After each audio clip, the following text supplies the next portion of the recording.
بسم الله الرحمن الرحيم.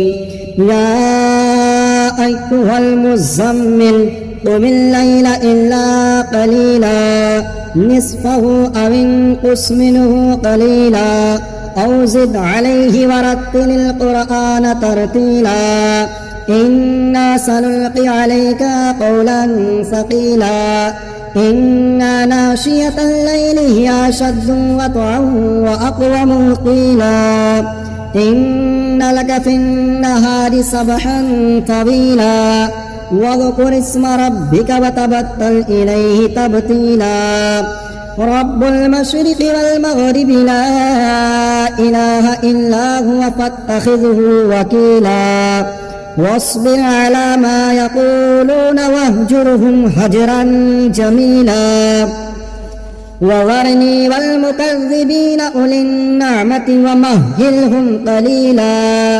إن لدينا أنكالا وجحيما وطعاما ذا غصة وعذابا أليما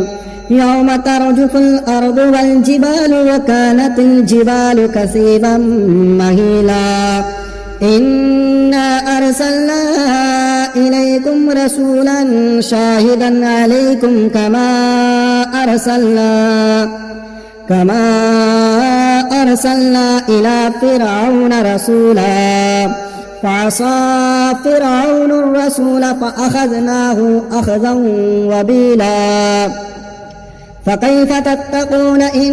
كفرتم يوما يجعل الولدان شيبا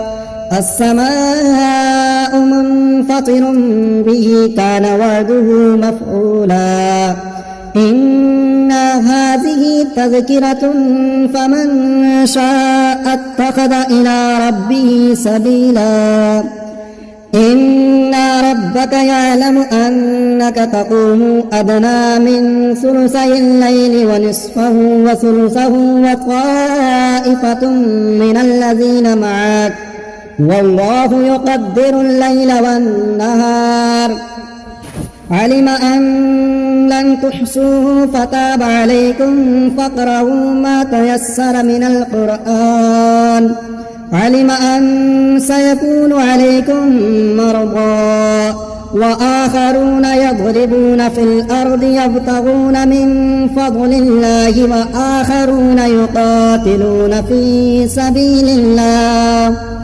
فاقرؤوا ما تيسر منه وأقيموا الصلاة وآتوا الزكاة وأقرضوا الله قرضا حسنا وما تقدموا لأنفسكم من خير تجدوه عند الله هو خيرا وأعظم أجرا واستغفروا الله إن الله غفور رحيم.